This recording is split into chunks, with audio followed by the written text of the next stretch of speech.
ಧರ್ಮಕ್ಕೆ ಲಿಂಗಾಯತ ಧರ್ಮಕ್ಕೆ ವಿಶ್ವಗುರು ಬಸವೇಶ್ವರ ಮಹಾತ್ಮ ಕಿ. ಲಿಂಗಾಯತ ಧರ್ಮ ಸಂವಿಧಾನ ಮಾನ್ಯತೆಗೋಸ್ಕರವಾಗಿ ಇವತ್ತು ಉತ್ತರ ಕರ್ನಾಟಕದ ಹೆಬ್ಬಾಗಿಲಾಗಿರ್ತಕ್ಕಂಥ ಛೋಟಾ ಮುಂಬೈ ಎಂದೇ ಪ್ರಸಿದ್ಧಿಯಾಗಿರ್ತಕ್ಕಂಥ ಹುಬ್ಬಳ್ಳಿ ನಗರದಲ್ಲಿ ಹೊಸ ಇತಿಹಾಸವನ್ನು ಬರೆಯುವಂಥ ಲಿಂಗಾಯತರ ಬೃಹತ್ ಸಮಾವೇಶದ ವೇದಿಕೆ ಮೇಲೆ ಆಸೀನಾಗಿರ್ತಕ್ಕಂಥ ಎಲ್ಲ ಲಿಂಗಾಯತ ಧರ್ಮದ ಗುರುಗಳಿಗೂ ಲಿಂಗಾಯತ ಧರ್ಮದ ಜನಪ್ರತಿನಿಧಿಗಳಿಗೂ ಭಾಗವಹಿಸಿದ ಲಕ್ಷಾಂತರ ನಮ್ಮ ಧರ್ಮದ ಬಂಧುಗಳಿಗೂ ಈ ಕಾರ್ಯಕ್ರಮದ ಮೂಲ ಸಂಘಟಕರಾಗಿರ್ತಕ್ಕಂಥ ಲಿಂಗಾಯತ ಧರ್ಮದ ಹೋರಾಟ ತ್ರಿಮೂರ್ತಿಗಳಾಗಿರ್ತಕ್ಕಂಥ ಎಂ.ಬಿ. ಪಾಟೀಲ್ ಹೊರಟ್ಟಿ ಮತ್ತು ವಿನಯ್ ಕುಲಕರ್ಣಿ ಅವರಿಗೂ ಮಾಧ್ಯಮದ ಸ್ನೇಹಿತರು ನಿಮಗೆಲ್ಲರಿಗೂ ಶರಣಾರ್ಥಿಗಳು.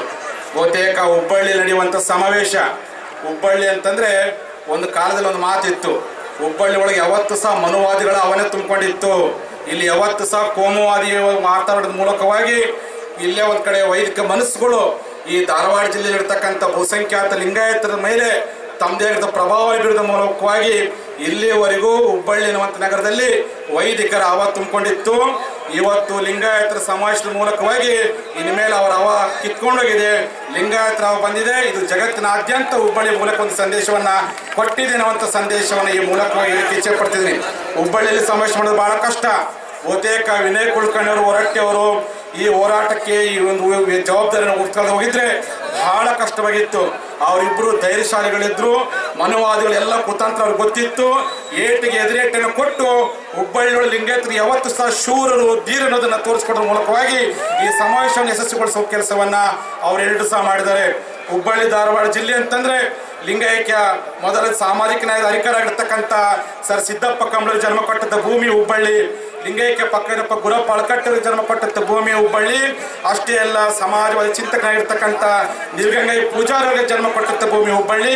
ಅಷ್ಟೇ ಅಲ್ಲ, ಹುಬ್ಬಳ್ಳಿ ಅಂತಂದ್ರೆ ಲಿಂಗಾಯತ ಧರ್ಮದ ಬಹಳ ದೊಡ್ಡ ಶಕ್ತಿಯಾಗಿರ್ತಕ್ಕಂಥ ಎಂ ಕಲಬುರ್ಗಿ ಅವರಿಗೆ ಕಾರ್ಯಸ್ಥಾನವಾಗಿರ್ತಕ್ಕಂಥ ಸ್ಥಳ ಈ ಧಾರವಾಡ ಜಿಲ್ಲೆ. ಆ ದೃಷ್ಟಿಯಲ್ಲಿ ಸರ್ ಸಿದ್ದಪ್ಪ ಕಂಬಳಿ ಒಂದು ಕನಸಿತ್ತು.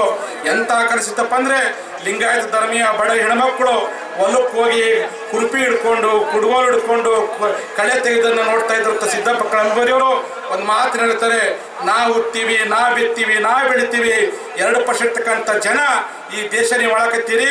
ನಂದು ಭಾಳ ದೊಡ್ಡ ಕನಸು ಏನಪ್ಪ ಅಂತಂದ್ರೆ 2% ಜನ ನೀವು ಸಹ ಹೊಲ್ದಾಗ ಬಂದು ನಿಮ್ಮ ಹೆಣ್ಮಕ್ಳು ಕುರುಬಿ ಪಿತ್ತಂಗೆ ಆಗಬೇಕು, ಅದನ್ನ ನಾನು ಕಾಣ್ಬೇಕಂತ ಆಸೆಯನ್ನು ಸಿದ್ದಪ್ಪ ಕಂಬಳಿ ಹೊಂದಿದ್ರು. ಆ ಕನಸು ಇವತ್ತು ಈ ರ್ಯಾಲಿ ಮೂಲಕವಾಗಿ ನಾನು ಸಾಗಿದೆ ಎನ್ನುವಂಥ ಮಾತನ್ನ ಈ ಸಂದರ್ಭದಲ್ಲಿ ಹೇಳಿಕ್ಕೆ ಇಚ್ಛೆ ಪಡ್ತಿದ್ದೇನೆ. ಆ ದೃಷ್ಟಿಯಲ್ಲಿ ಇವತ್ತು ಲಿಂಗಾಯತ ಮತ್ತು ವೀರಶೈವ ಬಗ್ಗೆ ಬಹಳ ಗೊಂದಲ ಐತಿ. ಬಹಳಷ್ಟು ತಿರುಕೇಶನ ಅವಶ್ಯಕತೆ ಇಲ್ಲ. ಒಬ್ಬ ತಂದೆ ಹುಟ್ಟಿದವನು ಲಿಂಗಾಯತ, 5 ಮಂದಿ ಹುಟ್ಟಿದವರು ವೀರಶೈವರು. ನೀವು ಒಬ್ಬ ತಂದೆ ಹುಟ್ಟಿದ ಲಿಂಗಾಯತ ಆಗ್ತೀರೋ ಅಥವಾ 5 ತಂದೆ ಹುಟ್ಟತಕ್ಕಂಥ ವೀರಶೈವ ಆಗ್ತದನ್ನ ಸ್ಥಿರಪಡಿಸೋ ಪ್ರಯತ್ನವನ್ನ ವೀರಶೈವಕ್ಕೆ ಸ್ಥಿರಪಡಿಸ್ತಕ್ಕಂಥ ಜನ ನೀವು ತೀರ್ಮಾನ ಮಾಡಬೇಕು ಅಂತೇಳಿ ನಮಗೆ ಬಸವಣ್ಣನ ಒಬ್ಬ ತಂದೆ, ಅವನು ಹುಟ್ಟಿದ ಮಕ್ಕಳು ಲಿಂಗಾಯತರು ಹೊರತು 5 ತಂದೆ ಹುಟ್ಟಿರ್ತಕ್ಕಂಥ ಮಕ್ಕಳು ವೀರಶೈವರಲ್ಲ ಎನ್ನುವಂಥ ಸತ್ಯವನ್ನ ಈ ವೇದಿಕೆ ಮೂಲಕ ವೀರಶೈವ ಅಂತ ಹೇಳುವಂಥ ವ್ಯಕ್ತಿಗಳಿಗೆ ಹೇಳಿಕ್ಕೆ ಇಚ್ಛೆ ಪಡ್ತಿದ್ದೀನಿ. ಓ ವೀರಶೈವ ಅಂತ ಹೇಳ್ಕೊಡ್ತಕ್ಕಂಥ ರಾಜಕಾರಣಿಗಳೇ, ಮಠಾಧೀಶರಿಗೆ ಮತ್ತೊಮ್ಮೆ ಈ ಮಗದೊಮ್ಮೆ ಮನವಿ ಮಾಡ್ಕೊಳ್ತೀನಿ. ಇದು ಕಾಲದ ಕರೆ, ಬಸವಣ್ಣನ ಕರೆ, ಇದು ಲಿಂಗಾಯತರ ಕರೆ. ಈ ಕರೆಗೆ ನೀವೇನಾದ್ರು ಒಗ್ಗೂಡದೆ ಹೋದ್ರೆ, ನಮ್ಮ ಜೊತೆ ಬರದೆ ಹೋದ್ರೆ, ಇವತ್ತು ನಮ್ಮ ಲಿಂಗಾಯತ ಸಮಾಜದ ಬಹಳ ದೊಡ್ಡ ನಾಯಕರು ಜಗದೀಶ್ ಶೆಟ್ಟರು, ಪ್ರದೀಪ್ ಶೆಟ್ಟರು, ಅರವಿಂದ್ ಬೆಲ್ಲದ ಬರಬೇಕಾಗಿತ್ತು. ನಾವು ಅವ್ರಿಗೆ ಹೇಳೋದೇನಪ್ಪ ಅಂತಂದ್ರೆ, ನಿಮ್ಮ ಪಕ್ಷ ಯಾವ್ದಾರು ಇರಲಿ, JDSನಾಗಿರಲಿ ಕಾಂಗ್ರೆಸ್ನಾಗಿರಲಿ, ಯಾವ ರೀತಿ JDSನ ನಮ್ಮ ಬಸವರಾಜ ಹೊರಟ್ಟಿ ಅವರು ಪಕ್ಷದ ಗಡಿ ಮೀರಿ ಧರ್ಮಕ್ಕೋಸ್ಕರ ಹೋರಾಟಕ್ಕೆ ಬಂದರೆ, ಎಂ.ಬಿ. ಪಾಟೀಲ್, ವಿನಯ್ ಕುಲಕರ್ಣಿ, ಶರಣ್ ಪ್ರಕಾಶ್ ಪಾಟೀಲ್ ಅವರು ಅನೇಕ ಜನರು ಪಕ್ಷದ ಗಡಿ ಮೀರಿ ಈ ಧರ್ಮದ ಗುಣ ನೀವು ತಿರ್ಸಕ್ ಬಂದರೆ, ಜಗದೀಶ್ ಶೆಟ್ಟರು ನೀವು ಸಹ ಇವತ್ತು ನೀವು ಎಕ್ಸಿಬಿಷನ್ ಕೊಟ್ಟಿವಿ. ಮುಂದಿನ ಬೆಂಗಳೂರು ಅರಣ್ಯ ಒಳಗೆ ನೀವು ಸಹ ನಿಮ್ಮ ಪಕ್ಷದ ಗಡಿಯನ್ನು ದಾಟಿ ಈ ಧರ್ಮದ ಹೋರಾಟಕ್ಕೆ ನೀವು ಬರಬೇಕಾಗುತ್ತೆ. ಯಾರು ಲಿಂಗಾಯತ ಧರ್ಮಕ್ಕೆ ಹೋರಾಟಕ್ಕೆ ಬರ್ತೀರಿ ನೀವು ಉಳಿತೀರಿ. ಲಿಂಗಾಯತ ಧರ್ಮದ ಹೋರಾಟವನ್ನು ಹತ್ತಿಕ್ಕುವಂಥ ಪ್ರಯತ್ನ ಯಾರೇ ಮಾಡಿದ್ರು ಇತಿಹಾಸದಲ್ಲಿ ನಿಮ್ಮನ್ನು ಯಾವ ಕಾರಣಕ್ಕೆ ನಮ್ಮ ಜನ ಕ್ಷಮಿಸಲಿಕ್ಕೆ ಸಾಧ್ಯವಿಲ್ಲ ಎನ್ನುವಂಥ ಎಚ್ಚರಿಕೆ ಮಾತನ್ನು ಈ ಸಂದರ್ಭದಲ್ಲಿ ಹೇಳಿಕ್ಕೆ ಇಚ್ಛೆ ಪಡ್ತಿದ್ದೀನಿ. ಆ ದೃಷ್ಟಿಯಿಂದ ಬಹಳಷ್ಟು ಜನ ನಮಗೆ ಪ್ರಶ್ನೆ ಕೇಳ್ತಾರೆ ಪತ್ರಕರ್ತರು, ಬಹಳ ದೊಡ್ಡ ಕಂಪನಿಯಾಗಿ ನಮ್ಮ ಪತ್ರಕರ್ತರಿಗೆ.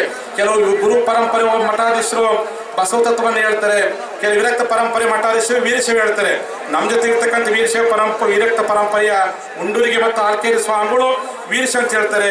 ಗುರು ಪರಂಪರೆ ಇರ್ತಕ್ಕಂಥ ಬಾಲ್ಕಿಪಟ್ಟು ದೇವರು ಮತ್ತು ನಮ್ಮ ಸುರ್ಪುರ್ಮಠ ಪಟ್ಟು ದೇವರು ಲಿಂಗಾಯತ ಹೇಳ್ತಾರೆ. ನಿಮ್ದು ಯಾವ್ದು ಸ್ವಾಮಿಗಳು ನಿಮ್ಮ ಪರಂಪರೆ ಅಂತ ಹೇಳಿದ್ರು. ನಮ್ಮ ಬಸವ ತತ್ವದೊಳಗೆ ವಿರಕ್ತ ಪರಂಪರೆ ಇಲ್ಲ, ಗುರು ಪರಂಪರೆ ಇಲ್ಲ. ನಮ್ಗಿರ್ತಕ್ಕಂಥ ಒಂದೇ ಪರಂಪರೆ, ಅದು ಲಿಂಗಾಯತ ಪರಂಪರೆ, ಕಾಯಕ ಪರಂಪರೆ. ಹಾಗಾಗಿ ನನ್ನ ಪೀಠ, ನೀವು ವೈಯಕ್ತಿಕ ಯಾರೇನು ಹೇಳ್ಕೊಡ್ರಿ, ನಾನು ಡಿಕ್ಲೇರೇಷನ್ ಮಾಡ್ಕೊತೀನಿ. ನನ್ನ ಪೀಠ, ನಾನು ಯಾವ ಕಾರಣ ಗುರು ಪರಂಪರೆ ಸಂಬಂಧಪಟ್ಟನಲ್ಲ, ವಿರಕ್ತ ಪರಂಪರೆ ಸಂಬಂಧಪಟ್ಟನಲ್ಲ. ಈ ವೇದಿಕೆ ಮೂಲಕವಾಗಿ ನನ್ನ ಪರಂಪರೆ ಅದು ಕಾಯಕ ಪರಂಪರೆ, ಲಿಂಗಾಯತ ಪರಂಪರೆ, ಅದು ಬಸವ ಪರಂಪರೆ. ಆ ಪರಂಪರೆ ವಾರಸ್ದಾರ ನಾವೆನ್ನುವಂಥ ಸತ್ಯದ ಮೂಲಕವಾಗಿ ನಾವೆಲ್ಲರೂ ಸಹ ಒಂದು ಆಗುವಂಥ ಒಗ್ಗಟ್ಟಾಗುವಂಥ ಪ್ರಯತ್ನವನ್ನ ಮಾಡೋಣ. ಬಂದಿರತಕ್ಕಂಥ ಅನೇಕ ನಮ್ಮ ಒಳಪಂಗಡ ಸಮುದಾಯದವರಿಗೆ ಒಂದು ಕಂಪನಿ ಸ್ಟಾರ್ಟ್ ಆಗಿದೆ. ನಮ್ಮ ಗಾಣಿಗ ಸಮುದಾಯದವರಾಗಿರ್ಬೋದು, ನಮ್ಮ ಗಾಣಿಗ ಪೀಠದ ಪರಪೂಜೆ ಸ್ವಾಮೀಜಿಯರು ಬಂದಿದ್ದಾರೆ, ಹಡಪದ ಪೀಠದ ಸ್ವಾಮೀಜಿಯರು ಬಂದ್ದಾರೆ, ಅನೇಕ ಜನ ನಮ್ಮ ಕುರುವಿನ ಶೆಟ್ಟಿ ಲಿಂಗಾಯತರು ಅನೇಕ ಜನರು ಬಂದ್ದಾರೆ. ಒಂದು ಕಂಪನಿ ಇದೆ. ಈಗಾಗಲೇ ಹಿಂದುಳಿದ ವರ್ಗದ 2A ಮೀಸಲಾತಿ ನಾವು ಪಡ್ಕೊಳ್ತಿದ್ದೀವಿ ಸ್ವಾಮೀಜಿ. ಈ ಒಂದು ಧಾರ್ಮಿಕ ಮೈನಾರಿಟಿ ಗ್ಯಾರಂಟಿ ಸಿಕ್ತಪ್ಪ, ನಮ್ಗೆ ಆ ಒಂದು ಮೈನಾರಿಟಿ ಹೋಗುತ್ತಿರೋ ತಪ್ಪು ಕಲ್ಪನೆ ನಮ್ಮ ಬಂಧುಗಳಿದೆ. ಖಂಡಿತ ಹೋಗಿ ಸಾಧ್ಯ ಇಲ್ಲ. ನಾವು ರಾಜ್ಯ ಸರ್ಕಾರ ಪಡ್ಕೊಳ್ತಕ್ಕಂಥ 2A ಮೀಸಲಾತಿ ಅದು ಬೆಣ್ಣೆ, ತುಪ್ಪ, ಮೊಸರು ಇದ್ದಂಗೆ. ಈ ನಮ್ಮ ಧಾರ್ಮಿಕ ಅಲ್ಪಸಂಖ್ಯಾತರ ನಾವೇನು ಹೋದ್ರಪ್ಪ ಅಂದ್ರೆ ನಮಗೆ ಒಂದು ಕೊಡಪನ ಹಾಲನ್ನು ಸಿಗುತ್ತೆ. ಹಾಲಿನ ಮೂಲಕ ತುಪ್ಪ ಮಾಡ್ಕೊಳ್ರಿ, ಬೆಣ್ಣೆ ಮಾಡ್ಕೊಳ್ರಿ, ಮಜ್ಜಿಗೆ ಮಾಡ್ಕೊಂಡು ಕುಡಿಬೋದು. ಅದು ದೊಡ್ಡ ಅನುಕೂಲತೆಗೆ ಇಡೀ ನಮ್ಮ ಸಮುದಾಯಕ್ಕೆ ಸಿಗುತ್ತೆ ಅನ್ನೋ ಒಂದು ಸತ್ಯವನ್ನ ನೀವೆಲ್ಲರೂ ಸಹ ಮಾಡ್ಕೊಳ್ರಿ. ವೃತ್ತಿಯಿಂದ ನೀವು ಏನ್ ಬೇಕಾದ್ರೆ ಅನ್ಕೊಳ್ರಿ. ಧರ್ಮದ ವಿಚಾರ ಬಂದಾಗ, ರಾಷ್ಟ್ರದ ವಿಚಾರ ಬಂದಾಗ, ರಾಷ್ಟ್ರೀಯತೆ ಅಂತಂದ್ರೆ ಭಾರತ ಅಂತ ಅಭಿಮಾನ ಪಟ್ಟು ಹೇಳ್ರಿ. ಭಾಷೆ ವಿಚಾರ ಬಂದಾಗೆ ನಾನೊಬ್ಬ ಕನ್ನಡಿಗ ಅಂತ ಅಭಿಮಾನ ಪಟ್ಟು ಹೇಳ್ರಿ. ನೆಲದ ವಿಚಾರ ಬಂದಾಗ ನಾನೊಬ್ಬ ಹಿಂದೂಸ್ತಾನದವ್ರು ಅಂತ ಹೇಳ್ರಿ. ಧರ್ಮದ ವಿಚಾರ ಬಂದಾಗ ನಾನೊಬ್ಬ ಲಿಂಗಾಯತ ಅಂತೇಳಿ ಅಭಿಮಾನ ಪಟ್ಟು ಹೇಳ್ಕೊಳ್ಳೋಷ್ಟು ಮಟ್ಟಿಗೆ ನಿಮ್ಮ ಆತ್ಮಗೌರವ ಹೆಚ್ಚಿಕೊಳ್ಳೋ ಪ್ರಯತ್ನವನ್ನ ಸಮಾಜ ಬಾಂಧವರು ಮಾಡಬೇಕು ಅಂತೇಳಿ ಈ ಸಂದರ್ಭದಲ್ಲಿ ಹೇಳ್ತಾ, ಅನೇಕ ಜನ ತಪ್ಪು ತಿಳ್ಕೊಂಡಿದ್ದಾರೆ. ನನ್ನ ಮತ್ತು ವಿನಯ್ ಕುಲಕರ್ಣಿ ಮತ್ತು MB ಪಾಟೀಲ್ ಬಹಳ ದೊಡ್ಡ ತಪ್ಪನ್ನ ಕಂದಕ ಸೃಷ್ಟಿ ಮಾಡೋ ಪ್ರಯತ್ನವನ್ನು ಕೆಲವರು ಮಾಡಿದ್ದಾರೆ. ನಮ್ಮ ಕೂಡು ಸಂಸ್ಥೆಗಳಾಗಿರ್ಬೋದು, ಅನೇಕ ಮಠ, ಇಲ್ಲಿರ್ತಕ್ಕಂಥ ಎಲ್ಲ ಮಠಾಧೀಶರು ಯಾವುದೋ ಒಂದು ಆಮಿಷಕ್ಕೆ ಒಳಗಾಗಿ ಈ ಸಮಾಜ ನೋಡಿತದ್ರೆ ಅಂತೇಳಿ ಬಸವಣ್ಣನ ಆಣೆ ಮಾಡಿ ಹೇಳ್ತೀನಿ, ಅಪ್ಪ ಬಸವಣ್ಣನ ಆಣೆ ಮಾಡಿ ಹೇಳ್ತೀನಿ. ಇರ್ತಕ್ಕಂಥ ಎಲ್ಲ ಮಠಾಧೀಶರಿದ್ದೇವೆ. ಇವತ್ತು ಯಾರ ತಕ್ಕ ₹1 ಕೇಳಿದ್ರೆ ಸ್ವಂತ ಶಕ್ತಿ ಮೇಲೆ ಹೋರಾಟ ಸಂಘಟನೆ ಮಾಡ್ತಿದ್ದೆ ಹೊರತು ಯಾವ ಆಮಿಷಕ್ಕೊಳಗೋ ಪ್ರಯತ್ನ ಮಾಡೋದಿಲ್ಲ.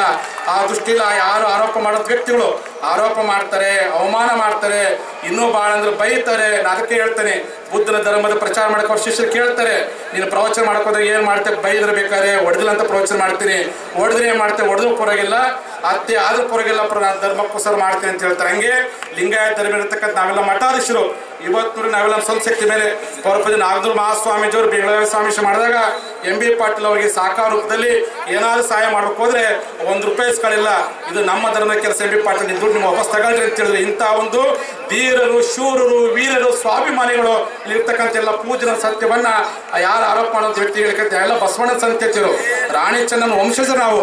ಬಸವಣ್ಣ ಆಮಿಷಕ್ಕೊಳಗಾಯಿದ್ರೆ ಪ್ರಧಾನಮಂತ್ರಿ ಮುಂದುವರಿತಾ ಇದ್ದ, ಚೆನ್ನಮ್ಮ ಆಮಿಷಗೊಳಪಟ್ಟಿದ್ರೆ ಮಹಾರಾಣಿಗೆ ಮೆರೀತಾ ಇದ್ಲು. ಆದ್ರೆ ನಿಮ್ಮಂತ ತತ್ವ ರಹಿತವಾಗಿರುವ ವ್ಯಕ್ತಿಗೆ ಎಂದೂ ಸಹ ರಾಜ್ಯ ಮಾಡಲಿಕ್ಕೆ ಸಾಧ್ಯವಿಲ್ಲ. ಆಮಿಷಕ್ಕಿಂತ ವಿಷಕ್ಕಿಂತ ಬಹಳ ದೊಡ್ಡ ಅಪಾಯ ಆಮಿಷವನ್ನು ಕಿತ್ತೊಗೆದು ಈ ಒಂದು ಧರ್ಮದ ಹೋರಾಟಕ್ಕೆ ಬಂದಿದ್ದೀನಿ. ಈ ದೃಷ್ಟಿಯಿಂದ ಎಲ್ಲರಿಗೂ ಹೇಳಿಕ್ಕೆ ಇಚ್ಛೆ ಪಡ್ತೀನಿ, ಯಾರು ಆಮಿಷಕ್ಕೊಳಗಾಗ್ತಾರೋ ಅಂಥವ್ರು ಈ ಹೋರಾಟಕ್ಕೆ ಬರೋದಿಲ್ಲ. ಯಾರು ಆಮಿಷಕ್ಕೆ ಒಳಗಾಗದೇನೆ ಪ್ರಾಣತ್ಯಾಗ ಮಾಡಕ್ಕೆ ಯಾರು ಬರ್ತಾರೋ ಅಂಥ ಸ್ವಾಮಿ ಮಾತ್ರ ಈ ಹೋರಾಟಕ್ಕೆ ಬರ್ತಾರೋ ಅಂಥವ್ರು ಬಂದಿರ್ತಕ್ಕಂಥ ಈ ವೇದಿಕೆ ಎನ್ನುವಂಥ ಮಾತನ್ನು ಈ ಸಂದರ್ಭದಲ್ಲಿ ತಿಳಿಸ್ತಾ, ಆ ಹಿನ್ನೆಲೆಗಳಿಗೆ ಇವತ್ತೇನು ನಮ್ಮ ಅನೇಕ ರೀತಿಯ ಚರ್ಚೆ ಚಿಂತನೆಗಳಾಗಿದೆ. ಈ ದೃಷ್ಟಿಯಲ್ಲಿ ಮುಂದಿನ ದಿನಗಳಲ್ಲಿ ನಡೆಯುವಂತಹ ಹೋರಾಟ, ಈ ಒಂದು ಹಿನ್ನೆಲೆಗಳಿಗೆ ಅನೇಕ ಚರ್ಚೆಗಳು, ಚಿಂತನೆಗಳು ಈ ವೇದಿಕೆ ಮೂಲಕವಾಗಿದೆ. ಹುಬ್ಬಳ್ಳಿ ನಡೆಯುವಂಥ ಹೋರಾಟ ಬಹುತೇಕ ವಿನಯ್ ಕುಲಕರ್ಣಿ ಹೋರಾಟವರನ್ನ ನಾವು ನೆನೆಸಲೇಬೇಕು. MB ಪಾಟೀಲ್ ಕೊಟ್ಟ ಜವಾಬ್ದಾರಿಯನ್ನ ಸಮರ್ಥವಾಗಿಬ್ಬರು ನಿರ್ವಹಿಸಿದರೆ ಇದ್ರ ಮೂಲಕ ಹುಬ್ಬಳ್ಳಿ ಒಳಗೆ ಕಂದಕ ಸೃಷ್ಟಿಯಾಗಿತ್ತು. ಇಲ್ಲಿ ಭಾವಕ್ಕೆ ಬಹಳ ದೊಡ್ಡ ಪೆಟ್ಟು ಬಿದ್ದಿತ್ತು. ಮಾತಿದ್ದ ಕೋಮುಗಲಭೆ, ಮಾತಿದ ಆಚೆಗಳಂತೇಳಿ ಇವತ್ತು ಲಿಂಗಾಯತ ಧರ್ಮದ ಚಳವಳಿ ಮೂಲಕವಾಗಿ ಇಸ್ಲಾಂ, ಜೈನ, ಕ್ರಿಶ್ಚಿಯನ್, ಮುಸ್ಲಿಂ ಎಲ್ಲರೂ ಒಗ್ಗಟ್ಟಾಗಿ ಹುಬ್ಬಳ್ಳಿಯನ್ನು ಯಾವ ಶಕ್ತಿಗಳು ಏನು ಮಾಡಲಿಕ್ಕೆ ಸಾಧ್ಯವಿಲ್ಲ. ಇದು ಭಾವಕ್ಕೆ ಹುಬ್ಬಳ್ಳಿ ನಮ್ಮ ಸಂದೇಶ ಲಿಂಗಾಯತ ಧರ್ಮದ ಮೂಲಕವಾಗಿ ನಾವೆಲ್ಲರೂ ತೋರಿಸ್ಕೊಟ್ಟಿದ್ದೀವಿ ಅಂತೇಳಿ ಸಂದರ್ಭದಲ್ಲಿ ತಿಳಿಸ್ತಾ, ಇನ್ನು ಕೊನೆಯದಾಗಿ ನಮ್ಮ MB ಪಾಟೀಲ್ ಅವರಿಗೆ, ವಿನಯ್ ಕುಲಕರ್ಣಿಗೆ ಮತ್ತೊಂದು ಮನವಿ ಮಾಡ್ಕೊಳ್ಳೋದು ಅಂತಂದ್ರೆ, ವೀರಶೈವ ಲಿಂಗಾಯತನ ಬಗ್ಗೆ ಸರ್ಟಿಫಿಕೇಟ್ ಕೊಡೋದ್ರ ಬಗ್ಗೆ ಬಹಳ ದೊಡ್ಡ ಗೊಂದಲ ಸೃಷ್ಟಿಯಾಗಿದೆ. 1999 ಇಸ್ವಿಯಿಂದ ನಮ್ಮ ಎಲ್ಲ ಜಾತಿ ಪ್ರಮಾಣ ಪತ್ರಗಳು ವೀರಶೈವ ಲಿಂಗಾಯತ ಅಂತಾನೆ ಕೊಡ್ತಾ ಇದ್ದಾರೆ. ನೀವು ಎಷ್ಟೇ ಹೋರಾಟ ಮಾಡಿದ್ರು ಜಾತಿ ಸರ್ಟಿಫಿಕೇಟ್ ಅದನ್ನೇ ಕೊಡಕತ್ತಾರೆ. ಆ ದೃಷ್ಟಿಯಿಂದ ಅದನ್ನ ಕೂಡಲೇ ಮಾನ್ಯ ಮುಖ್ಯಮಂತ್ರಿ ಮೂಲಕವಾಗಿ ರದ್ದುಗೊಳಿಸಿ ನಾವು ಯಾವುದನ್ನು ಕೇಳ್ತಾ ಅದನ್ನು ಕೊಡಬೇಕು ಅನ್ನುವಂಥ ಕಾನೂನನ್ನ ತರುವಂತ ಒಳಗೆ ಸರ್ಕಾರಕ್ಕೆ ಒತ್ತಡ ಹಾಕಬೇಕು ಅಂತೇಳಿ ಈ ಸಂದರ್ಭದಲ್ಲಿ ನಮ್ಮ ಎಲ್ಲ ನಾಯಕರಿಗೆ ಈ ವೇದಿಕೆ ಮೂಲಕವಾಗಿ ಮನವಿ ಮಾಡ್ಕೊಳ್ತಾ, ಅಂತ ಎಲ್ಲ ರೀತಿಯ ಹೋರಾಟ ಹಿನ್ನೆಲೆ ಒಳಗೆ ನಾವು ಹೆಜ್ಜೆಯನ್ನು ಇಡೋಣ ಎನ್ನುವಂಥ ಮಾತನ್ನು ಈ ಸಂದರ್ಭ ತಿಳಿಸ್ತಾ, ಇನ್ನು ಕೊನೆಯದ ಒಂದು ಮಾತು ಇರ್ತಾನೆ ಈ ಸಂದರ್ಭ ಎಲ್ಲ ರಾಷ್ಟ್ರೀಯ ಪಕ್ಷಗಳಿಗೆ ಮತ್ತು ರಾಜಕೀಯ ಪಕ್ಷಗಳಿಗೆ ನನ್ನ ಒಂದು ಮನವಿ ಅಂತಂದ್ರೆ, ಮುಂಬರುವಂಥ ವಿಧಾನಸಭಾ ಚುನಾವಣೆ ಒಳಗಾಗಿನೇ ನಿಮ್ಮ ಪ್ರಣಾಳಿಕೆ ಒಳಗೆ ಲಿಂಗಾಯತ ಧರ್ಮಕ್ಕೆ ಯಾರು ಸ್ವತಂತ್ರ ಮಾನ್ಯತೆಯನ್ನು ಸಂವಿಧಾನ ಮಾನ್ಯತೆಯನ್ನು ಯಾವ ಕೊಡ್ತೀವಿ ಅಂಥವ್ರನ್ನ ನಮ್ಮ ಲಿಂಗಾಯತರು ಸಮಾನವಾಗಿ ಗೌರವಿಸ್ತೀವಿ. ಅದನ್ನ ಪ್ರಣಾಳಿಕೆ ಹಾಕಬೇಕು. ಯಾರ ಪ್ರಣಾಳಿಕೆ ಒಳಗೆ ಹಾಕೋದಿಲ್ಲವೋ, ಯಾರು ಇದನ್ನ ತಿರಸ್ಕಾರ ಪ್ರಯತ್ನ ಮಾಡ್ತಾರೆ ಅವ್ರನ್ನ ನಮ್ಮ ಲಿಂಗಾಯತರು ಸರಿಯಾಗಿರ್ತಕ್ಕ ಪಾಠ ಕಲಿಸ್ತಾರೆ ಅಂತ ಎಚ್ಚರಿಕೆಯನ್ನು ಈ ಸಂದರ್ಭದಲ್ಲಿ ತಿಳಿಸ್ತಾ ಅಂತ ಎಲ್ಲ ರೀತಿಯ ಹೋರಾಟ ಅಂತ ನಾವು ಇಲ್ಲಿ ಸೇರ್ಕೊಂಡು ಮಾಡೋಣ ಅಂತ ಮಾತಿನಲ್ಲಿ 2 ಮಾತು ಮುಗಿಸ್ತೀನಿ. ಜೈ ಲಿಂಗಾಯತ, ಜೈ ಬಸವೇಶ್ವರ. ಧನ್ಯವಾದಗಳು ಪೂಜ್ಯರಿಗೆ. ಶರಣ ಬಂಧುಗಳೇ, ಸಂಯಮ ಕಾಪಾಡ್ಕೊಂಡು